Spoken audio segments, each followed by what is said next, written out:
pemirsa di rumah, semangat pagi dan selalu sehat buat kita semua. Kembali bersama saya Ina Rahman, Sekjen APLI, dalam Blak-Blakan bersama APLI. Nah, telah hadir di studio pria ganteng idaman istrinya, Amin. Pak Franciscus Chouandi. Iya. Namanya lucu deh Pak, ada Chouandi itu cuan gitu ya. Iya, karena itu ya supaya banyak cuan gitu. Oh, saya banyak namanya Chouandi. Ya, tapi saya panggilnya Pak Frans. Pak Frans saja boleh. Bukannya nanti Uda. kalau tambah cuannya terlalu banyak cuannya. Oke, kepanjangan ya Pak. Iya. Jadi Pak Frans atau Uda Frans. Saja. Uda boleh juga. Oh, gitu. Uda ya. Oke. Kenapa saya panggil Uda? Karena beliau lahir di Sumatera Barat. Besar di Sumatera Barat ya? Besar di Sumatera Barat. Lahirnya ya, di Medan. Iya. Jadi ini campuran antara abang dengan Uda. Ya, gitu ya. Betul. Oke, beliau adalah Regional Direktur dari PT Sunrider Indonesia dan India. Bisa dijelaskan sedikit Pak, kenapa ada title-nya Indonesia dan India? Ya, jadi saya di Sunrider sudah sekitar 5 tahun ya, 5 tahun lebih. Dan kebetulan karena saya mempunyai latar belakang yang cukup lama di India, saya sempat tinggal di India hampir 11 tahun.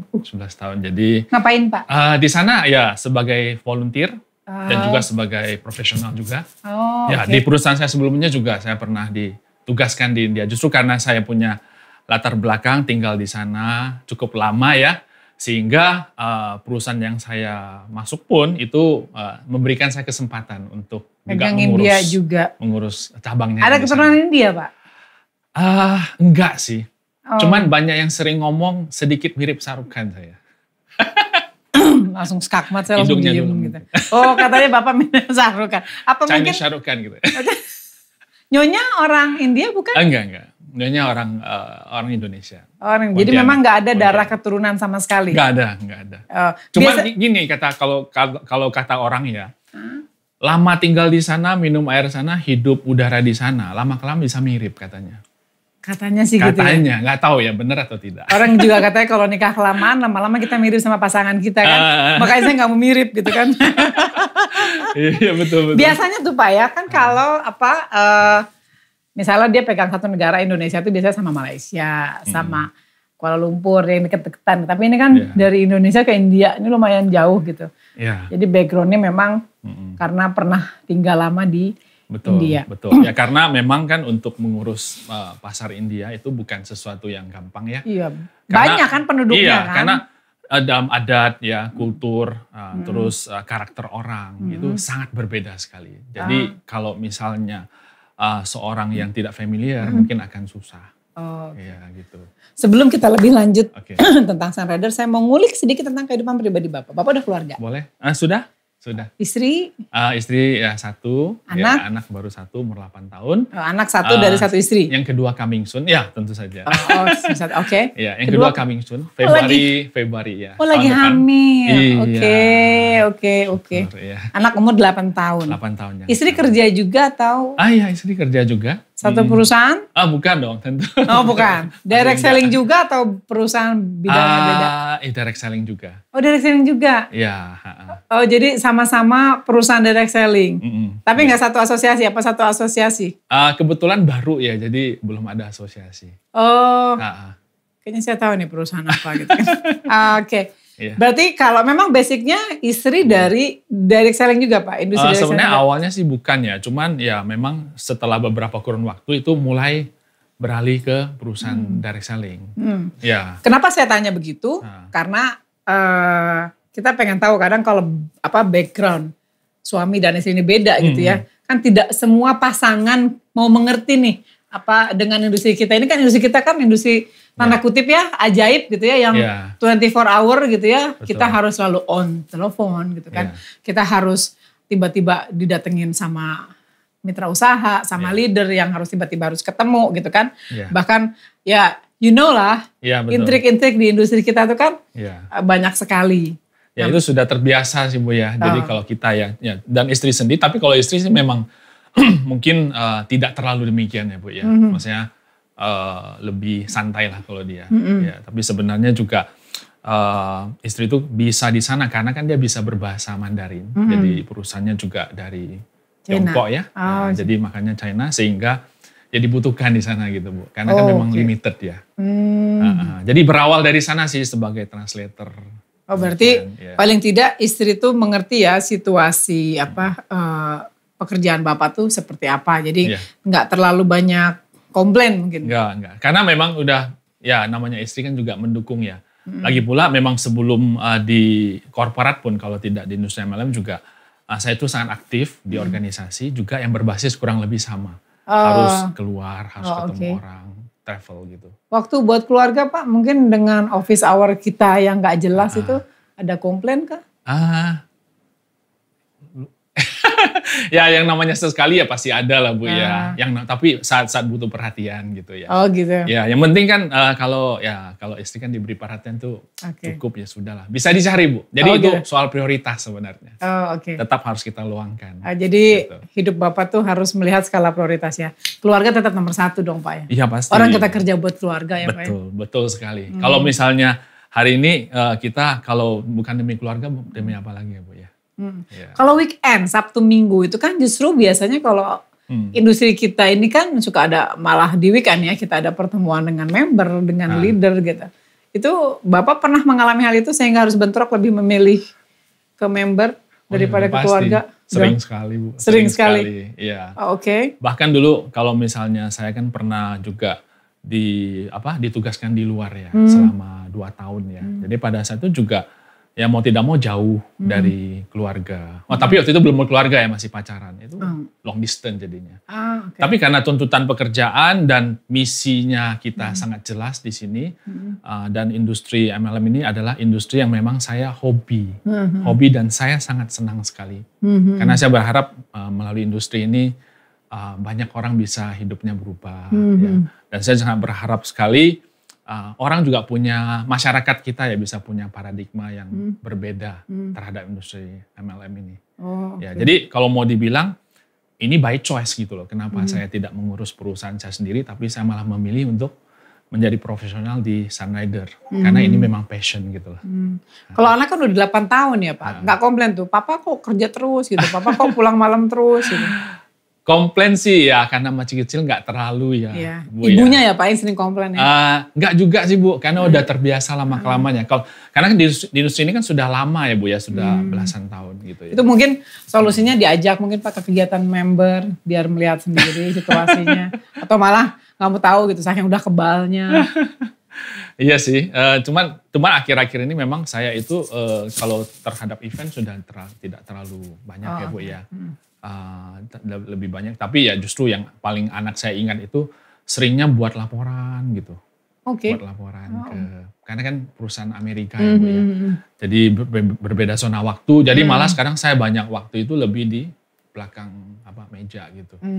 Ya persentasenya lebih dikit gitu. Ini saya baca hobi Bapak traveling sama renang.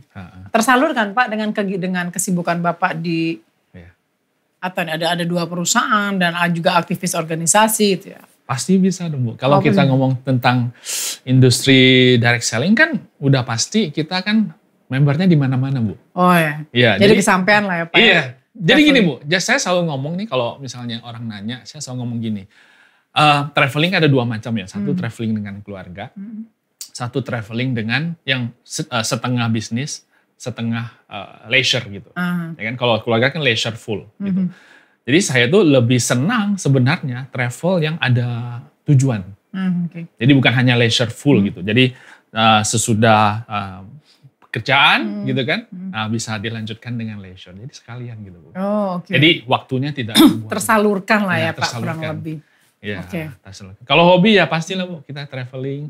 Olahraga tuh wajib ya Bu ya. Karena wajib banget Pak. Ya. Saya juga lagi mulai rutin lagi sih Pak. Baru 2 minggu gitu kan. Dimaklumi Bu ya, soalnya kan selama pandemi ya. Kita kebanyakan di rumah, tidur, keluar rumah juga takut gitu kan. Sekarang udah agak rilis, udah mulai banyak lagi. Jadi kayak maju mundur, stuck gitu ya Pak ya. Kembali kita ke Sunrider. Nih Sunrider nih produknya apa sih Pak? Best sellernya nih apa? Ya, jadi sebenarnya Sunrider itu produk best sellernya ya. Ini ada Fortune Delight, ya. Fortune Delight lalu ada Nuplus, ya. Ini adalah teh ya. Jadi Fortune Delight ini adalah teh. Ini ada 2 macam rasa di sini. Ada yang peach. Ini teh apa Pak? Ini teh Fortune Delight ini adalah teh herbal ya. Ya, jadi ini minuman herbal konsentrat. Jadi di dalamnya ada ingredient ya. Ini fungsi utamanya dulu untuk mendetoks tubuh kita. Ya, jadi sebelum kita bisa mengkonsumsi suplemen dengan maksimal untuk mendapatkan efek maksimal ya kita harus mendetoks dulu ya Bu ya. Seperti kita ketahui. Jadi ini adalah yang pertama. Jadi bahkan ini untuk diet pun bisa, tapi nguras perut ya. Nguras gitu. Jadi ini ada beberapa macam flavor ya. Nah, lalu kedua, jadi kalau kita punya founder ini kan, Sanader itu dia itu yang menemukan tentang filosofi of regeneration, filsafat regenerasi. Jadi bahwa tubuh ini adalah itu harus dibersihkan, lalu dinutrisi, baru akan seimbang. Gitu. Dan banyak dari produk kita itu berhubungan dengan 5 unsur, ya 5 organ yang di dalam tubuh kita. Kelima organ ini harus berfungsi dengan seimbang. Jadi kayak kereta kuda ditarik oleh 5 kuda. Nggak boleh ada satu kuda pun yang lemot atau lambat. Karena kalau ada satu aja yang lemot, maka akan terbalik, nggak seimbang kan. Jadi 5 kuda ini harus berjalan dengan seimbang. Demikian juga dengan organ di dalam tubuh kita. Itu saling membantu gitu ya satu sama lain. Jadi untuk menggerakkan 5 itu harus ini dulu gitu. Ya, jadi pertama harus detox tubuh ya biar bersih, baru bisa menyerap suplemen-suplemen lain. Betul. Emang basicnya apa sih Pak? Food supplement kah? Atau karena ini saya lihat ada skincare juga nih. Oh ya, jadi produk kita itu banyak dan keistimewaan dari Sanada pertama ya kita udah 40 tahun, tahun ini sudah 40 tahun? 40 tahun. Tuan perusahaan Bapak mah Apli ya? Iya. Apli 38, Bapak ya, udah 40 tahun. Jadi 40 tahun itu di internasional. Tahun 82 dimulai di Amerika. Di Amerika. Ya, dan di Indonesia sendiri? 30 tahun. 30 tahun. Ya, jadi tahun 92. Jadi tahun ini anniversary ke-30 kita. Dan ke-40 untuk global. Gitu. Bisa bertahan di Indonesia selama itu gimana Pak mekanismenya? Ya tentunya pertama adalah Sanada salah satu member awalnya Apli. Tentu saja. Ya, jadi dengan adanya asosiasi yang mendukung ya, kita semua di sini yang namanya sama perusahaan di satu industri ya pasti kayak saudara gitu ya. Nah, itu pertama. Terus kedua tentunya produk ya harus yang bagus menunjang ya. Gitu. Ini udah berapa lama Pak? Ini dari dulu, dari pertama berdiri udah ada produk ini atau sempat ada yang dari awal sudah ada. Ada yang sudah ada. Ini salah satu yang awal, sama ini juga salah satu yang awal. Ini Nuplus ini. Nah, jadi dia produksi sendiri. Jadi kita pabriknya di sini? Enggak, pabriknya di Amerika. Tapi itu memang berbeda ya. Jadi founder kita itu adalah dia seorang nutritionist, juga herbalis, juga farmasis. Istrinya adalah medical doctor. Oh, ini yang Sunrider dari Amerika dari asalnya. Amerika. Produk yang sekarang dijual di Indonesia pun dari Amerika. Impor. Ini tehnya? Iya. Sama dari Amerika juga. Ya.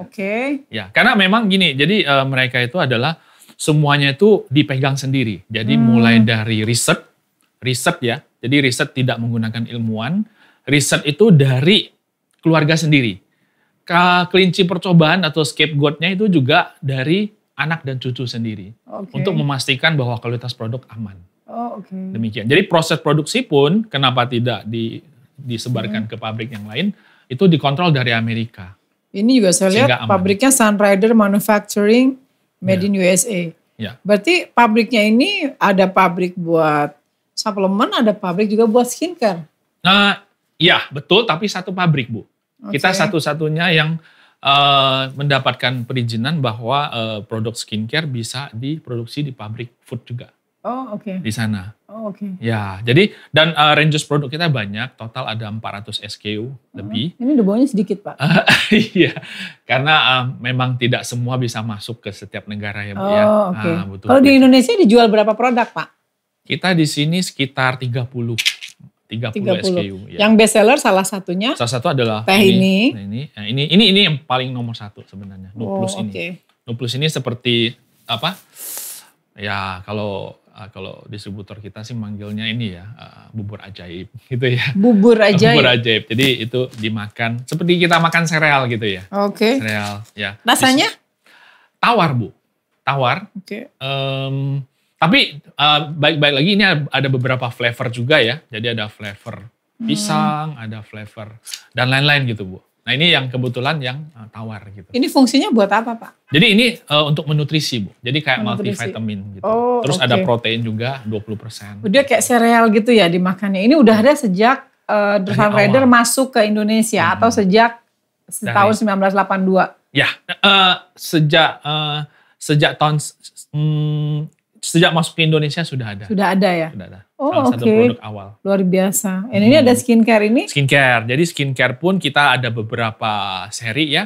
Ada seri yang menengah, ada seri yang atas. Oh, ada jadi premium. Kalau kayak yang ini, ya benar premium. Kalau yang ini Candescent ini seri yang reguler yang standar menengah, biasa. Ya, standar. Kalau yang ini yang Oilin juga kebetulan nama dari founder kita. Oilin. Oilin itu adalah founder punya istri ya, sama-sama founder gitu ya. Nah ini yang lebih premium gitu. Jadi ini saya ngeliatnya skincare-nya hanya dari tadi saya lihat buat lebih ke muka ya, kayak scrub, foam, masker muka. Betul. Jadi bukan yang skincare pada umumnya ya, seperti ada night cream. Ada juga Bu. Cuman juga, memang saya nggak hadirkan semua karena ada cukup banyak ya. Terus juga ada kosmetik, lipstick. Oh ada juga? Ada semua, ada juga. Saya tahu orang Bapak nggak buat, aku diminta saya ya. Memang belum komplit Bu kita di sini. Okay. Nggak komplit, ya belum komplit. Jadi ada makeup dekoratif, ada skincare, plus suplemen. Ya, terus tapi basicnya awalnya semuanya di suplemen ya? Betul. Oke. Awalnya juga sebenarnya sangat unik sebenarnya sih. Ya karena permintaan juga ya, nggak disengaja gitu ya. Ya, lalu selain ini kita masih ada kayak personal care dan juga ada home care juga ada. Jadi kayak deterjen ya. Terus pembersih buah, nah seperti ini. Pembersih buah dan sayur-sayuran juga ada. Ya, jadi semua sektor, semua segmen sih ada sih. Dan diproduksi sendiri, di riset sendiri juga. Ya. Luar biasa. Dan perusahaan ini juga tidak, salah satu yang spesial adalah kita tidak ada OEM ya. Jadi semuanya itu, OEM itu maksudnya maklon, semuanya adalah produksi sendiri. Jadi memang nggak ada produk lokal ya, karena semuanya dibikin di pabrik di Amerika. Diriset dan itu pun diriset oleh keluarga sendiri Bu. Keluarga owner ya? Ya, karena mereka kan expert di bidangnya gitu. Jadi mereka lah yang meriset. Dan ini Indonesia negara keberapa Pak? Indonesia, sekarang sih kalau keseluruhan secara global itu udah di 40-an negara ya Bu ya. 40-an negara ya. Yang keberapa pastinya saya nggak tahu. Kesekian lah ya. Ini kalau saya ngeliat dari multi produk ya, ada suplemen, ada makeup dekoratif, ada skincare. Ini pasti mitra usahanya lebih banyak perempuan. Ya, betul sekali. Lebih di atas 90%. Sekarang jumlah mitra usaha aktifnya berapa Pak? Kalau aktif ya, benar-benar aktif ya, maksudnya selalu ya setiap bulan gitu ya, sekitar 1.000 hingga 1.500.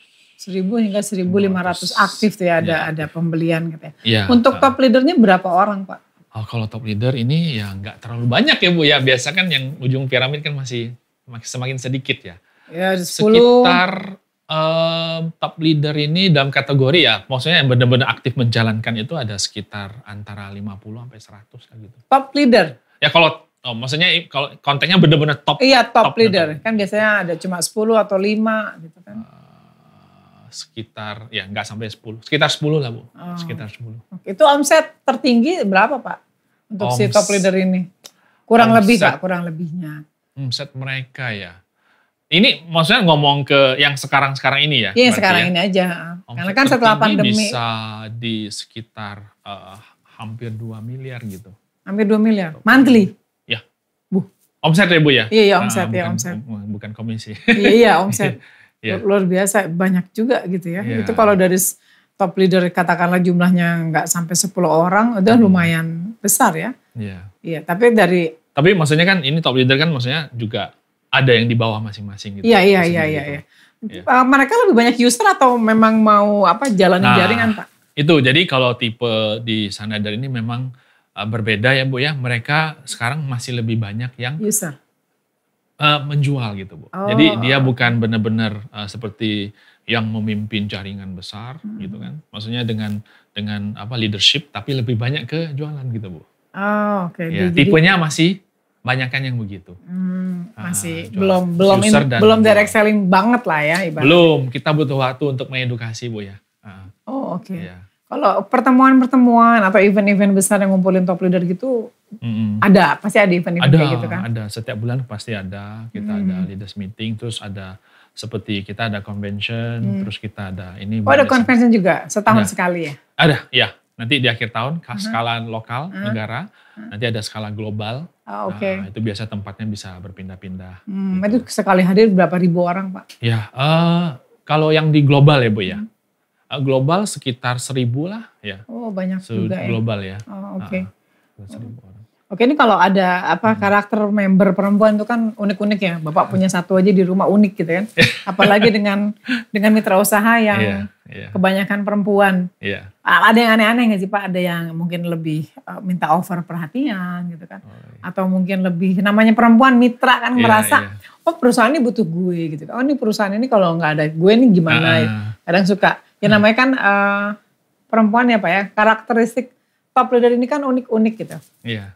Pasti ada lah Bu. Jadi ya tapi yang namanya leader ya tetap kita harus penuhi. Pokoknya dia mau salah kayak apa bener aja gitu kan. Iya, tapi juga di satu sisi itu benar Bu, ada benarnya. Tapi di satu sisi kita juga harus mendidik ya. Mungkin kadang di depan mata mungkin kelihatannya sedikit membuat mereka nggak senang. Tapi harus kita jalankan. Karena kita mau bangun landasan untuk lebih kuat ke depannya. Jadi ada hal yang kita harus tolak. Juga ya. Ya, cuman mungkin cara penyampaiannya aja gitu. Oke. Ya, lebih diplomatis. Kadang Bapak suka banyak pepatah sebenarnya. Di industri kita ini kan unik ya. Kadang tuh member merasa perusahaan bergantung sama mereka. Kadang suka ada permintaan-permintaan aneh. Sehingga tuh banyak berpendapat, PT ini mah disetir sama membernya. PT ini mah disetir sama membernya. Kalau Sang Leader gimana Pak? Budayanya gimana Pak? Ya, kalau ya mungkin bisa demikian dulu ya. Tapi justru itu harus dirubah Bu. Ya, jadi kalau menurut saya itu ada benarnya ya Bu ya. Tapi kalau menurut saya itu kalau untuk jangka panjang nggak bisa. Contoh kan kalau misalnya kali ini kita sebenarnya nggak boleh kita ngomong bahwa perusahaan bergantung kepada leader, ya kan? Kalau misalnya kan leader boleh memilih, saya boleh dengan perusahaan atau tidak. Gitu. Saya kan boleh juga independen. Saya boleh gabung atau saya boleh exit kapanpun gitu kan. Nah, jadi perusahaan itu harus bisa membuat satu titik yang tegas juga. Jangan sampai semuanya didikte demikian Bu ya. Kalau semua kayak gitu perusahaan itu bahaya sih Bu. Ya, jadi harus ada memang ada berbagai variasi jenis member, memang ada demikian tapi kita harus edukasi. Ya, dan kita juga harus dukung kepada mereka yang benar-benar mendukung perusahaan gitu. Ya. Nggak terasa pemirsa kita sudah mau mendekati season terakhir. Tapi justru season terakhir ini kita lebih mengejar ke opini pribadi sebenarnya. Dari sisi seorang Franciscus Chouandi, apa sih Pak manfaat perusahaan ya dengan jadi anggota APLI itu apa sih? Dari persepsi Bapak pribadi ya? Ya, oke. Kalau kita tahu kan industri kita ini kan sebenarnya di mata masyarakat tidak sepenuhnya baik gitu ya. Dan lebih banyak itu banyak komentar negatif.